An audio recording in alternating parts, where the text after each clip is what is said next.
बिस्मिल्लाहिर्रहमानिर्रहीम अस्सलाम वालेकुम। हम पढ़ रहे थे चैप्टर नंबर 16 केमिकल इंडस्ट्रीज़। उसके अंदर हमने डिस्कस किया है मेटलर्जी को और सॉल्वे प्रोसेस को। मेटलर्जी में हमने कंसंट्रेशन ऑफ द ओर या एक्सट्रैक्शन ऑफ द मेटल या रिफाइनिंग ऑफ द मेटल वो डिटेल से पढ़ा है। आज जो है हम पढ़ने जा रहे हैं यूरिया के बारे में। यूरिया क्या होता है, उसको कैसे बनाया जाता है और उसकी क्या इम्पोर्टेंस है, ये आज हम देखेंगे। सबसे पहले स्टार्ट करते हैं यूरिया से कि यूरिया है क्या, किस तरह का होता है, मतलब इसकी फ़िज़िकल प्रॉपर्टीज़ क्या हैं। ठीक है जी, यूरिया की फ़िज़िकल प्रॉपर्टीज़। ठीक है जी, फ़िज़िकल प्रॉपर्टीज़ में हम बताते होते हैं कि जी उसका रंग कैसा है, वो किस तरह की होती है। ठीक है जी, उसमें क्या क्या मौजूद होता है। तो नंबर 1 पे इसके अंदर 46.6% नाइट्रोजन होती है। यूरिया के अंदर 46.6% नाइट्रोजन होती है। इतनी नाइट्रोजन किसी भी और नाइट्रोजिनस फर्टिलाइज़र में मौजूद नहीं होती, इसमें सबसे ज़्यादा नाइट्रोजन मौजूद होती है। उसके बाद नंबर 2 पे ये वाइट क्रिस्टलाइन होता है, वाइट क्रिस्टलाइन। ठीक है जी, सफ़ेद रंग का ठोस होता है। उसके बाद नंबर 3 पे ये वाटर में सॉल्युबल होता है, सॉल्युबल इन वाटर। ठीक है जी। जी, फिज़िकल प्रॉपर्टीज़ में सबसे पहले हमने देखा इसमें नाइट्रोजन 46.6% होती है, वाइट क्रिस्टलाइन होता है, वाटर में इजीली सॉल्युबल होता है। ठीक है जी, और बहुत फ़ायदेमंद होता है ज़मीन के लिए। ज़मीन पे जो है फसलें जो उगती हैं, क्रॉप्स, उनमें एज अ फर्टिलाइज़र इसे यूज़ किया जाता है और बहुत जो है अच्छी पैदावार हासिल की जा सकती है ज़राअत के अंदर, या फिर फूड सप्लीमेंट्स में भी इसे इस्तेमाल किया जाता है। मेन काम हमारा क्या है आज कि इसको कैसे बनाया जाए इंडस्ट्रियल स्केल के ऊपर, क्योंकि हम पढ़ रहे हैं केमिकल इंडस्ट्रीज़, इसमें इसकी मैन्युफैक्चरिंग के बारे में पढ़ा जाएगा। तो इसमें सबसे पहले इसके रॉ मटेरियल्स देखेंगे जी।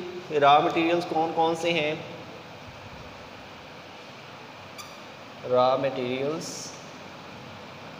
मटेरियल्स वो चीज़ें होती हैं जो इसमें इस्तेमाल होनी होती हैं। वो वाली चीज़ें यहाँ पे दो है हमारे पास, एक है कार्बन डाइऑक्साइड और दूसरी है हमारे पास अमोनिया। ठीक है जी, दो चीज़ें हैं जी, कार्बन डाइऑक्साइड और अमोनिया। उनको हम आपस में मिलाएंगे तो वो हमारे पास बन जाएगा जी यूरिया। ठीक है जी, यूरिया जो है पहले एक प्रोसेस से गुजरेगा, उस प्रोसेस के बाद जो है हमारे पास वो यूरिया बनती है। अब देखें जी, यहाँ पे जो अमोनिया है इसे एक प्रोसेस से बनाया जाता है जिसे हेबर्स प्रोसेस कहते हैं।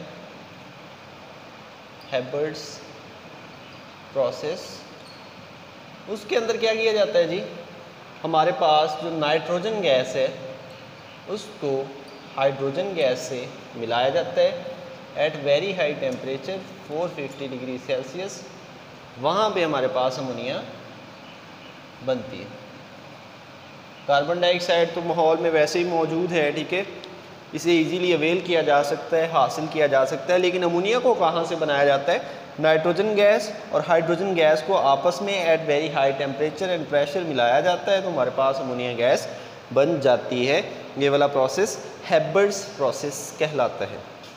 अब जी सिंथेसिस देखते हैं यूरिया का कि उसे कैसे बनाया जाता है जी। उसका बनाया जाने का अमल, सिंथेसिस के अंदर हमारे पास यहाँ पे 3 स्टेप्स हैं। नंबर 1 पे हमारे पास कार्बन डाइऑक्साइड और अमोनिया का मिलना है। नंबर 2 पे यूरिया फॉर्मेशन है और नंबर 3 पे हमारे पास ग्रेनुलेशन। ये 3 प्रोसेस है। इन 3 प्रोसेसेस को मिलाकर हमारे पास यूरिया बनती है। पहला प्रोसेस देखें, जब कार्बन डाइऑक्साइड और अमोनिया आपस में मिलते हैं, ठीक है जी। तब क्या बनता है हमारे पास? तब हमारे पास बनता है जी अमोनियम साइनेट, ठीक है जी। आप कार्बन डाइऑक्साइड और अमोनिया को मिलाएं, ठीक है जी, तो हमारे पास अमोनियम साइनेट बनता है।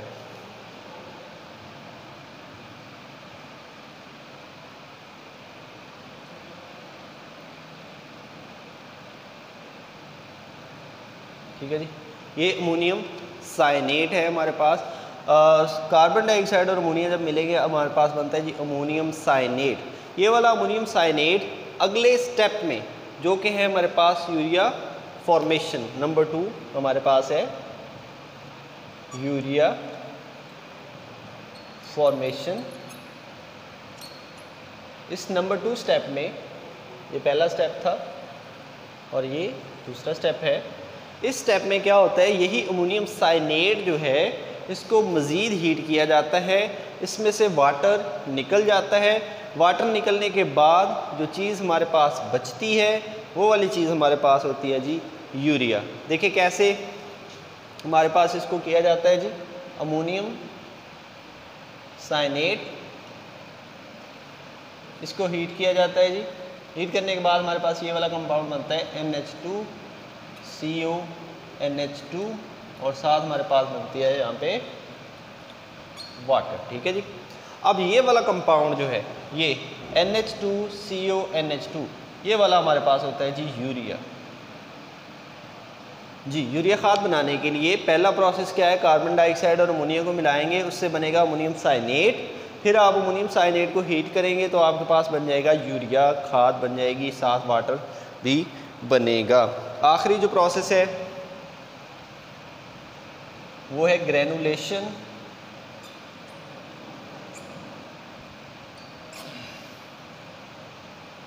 ग्रेनुलेशन जो है इसका क्या मतलब है कि यूरिया को दानों की शक्ल में बनाना। तो दानों की शक्ल में कैसे बनाएंगे जी, एक अमल है जिसे इवेपोरेशन कहते हैं।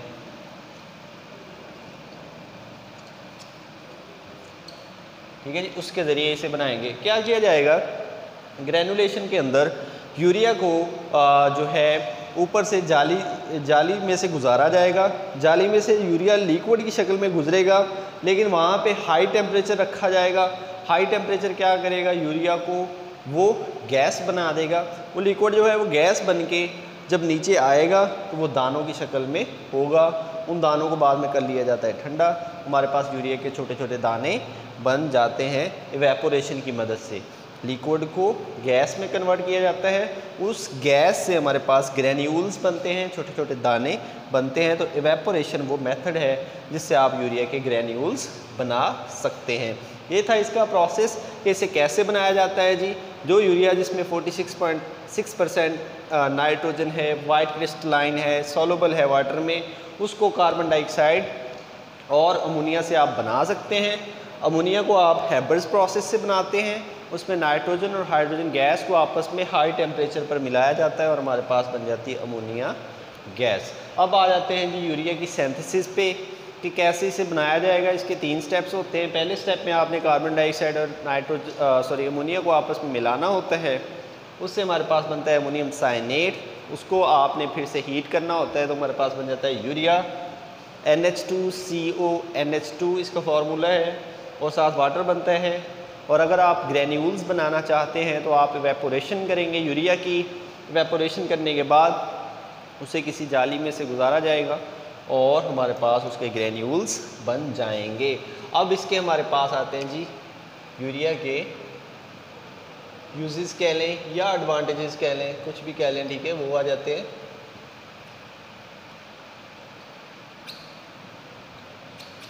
ठीक है जी, कि क्या क्या इसके फ़ायदे हैं यूरिया खाद के। ठीक है जी, इट कंटेन्स, पहले नंबर पे है जी कि इसमें हाई अमाउंट होती है किसकी जी, हाई अमाउंट ऑफ नाइट्रोजन। ठीक है, नाइट्रोजन की अमाउंट इसमें बहुत ज़्यादा होती है।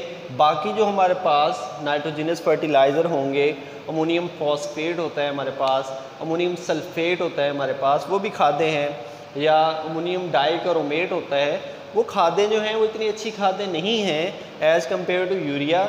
इसकी वजह क्या है कि इसमें नाइट्रोजन सबसे ज़्यादा होती है, उनमें नाइट्रोजन कम होती है। नंबर 2 पे ये नॉन एक्सप्लोसिव होता है, मतलब क्या है कि ये धमाका खेज नहीं होता, इसे आप इजीली स्टोर कर सकते हैं। ठीक है जी। उसके बाद मैनी कंपाउंड्स जो हैं इससे सिंथेसाइज किए जा सकते हैं, कैन बी सिंथेसाइज्ड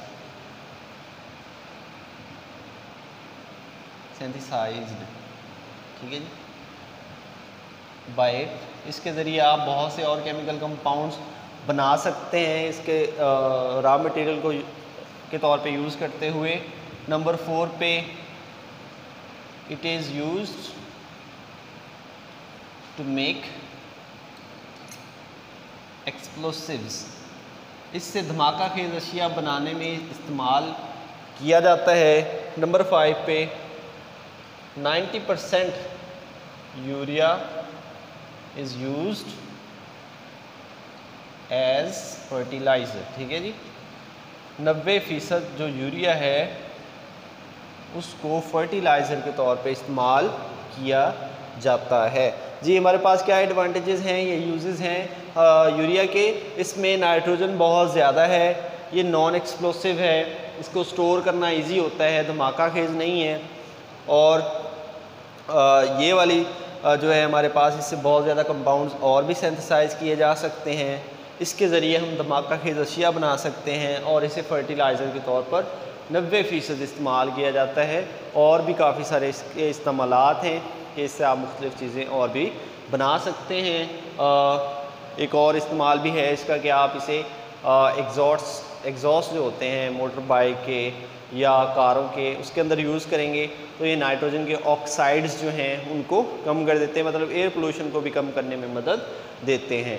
तो यूरिया जो है हमारे पास एक बहुत बेहतरीन केमिकल कंपाउंड है जिसे फर्टिलाइज़र के तौर पे ज़्यादातर इस्तेमाल किया जाता है। इससे जो है 2 चीज़ों से, कार्बन डाइऑक्साइड और अमोनिया से बनाया जा सकता है। 3 स्टेप्स इसमें इन्वॉल्व होते हैं। 3 स्टेप्स के बाद हमारे पास यूरिया बन जाती है जिसमें नाइट्रोजन बहुत ज़्यादा है, 46.6%, वाइट क्रिस्टलाइन है, पानी में अच्छी सॉल्युबल है और इसको स्टोर करना इजी है, एक्सप्लोसिव नहीं है और हमारे पास इससे बहुत ज़्यादा कंपाउंड्स बनाए जा सकते हैं। और लास्ट में जो मैंने बात की है कि इसे एग्जॉस्ट में भी इस्तेमाल किया जा सके ताकि नाइट्रोजन के ऑक्साइड जो हैं वो कम हवा में जाएं, जो हमने पोल्यूटेंट्स पीछे एटमॉस्फेयर वाले चैप्टर में पढ़े थे, तो उनको भी ये कम करने में मदद देती है। उम्मीद है कि आपको यूरिया की फॉर्मेशन, उसके यूजेस और उसके एडवांटेजेस अच्छे से समझ आ गए होंगे। मिलते हैं अगले टॉपिक के साथ, अपना ख्याल रखें। अल्लाह हाफिज़।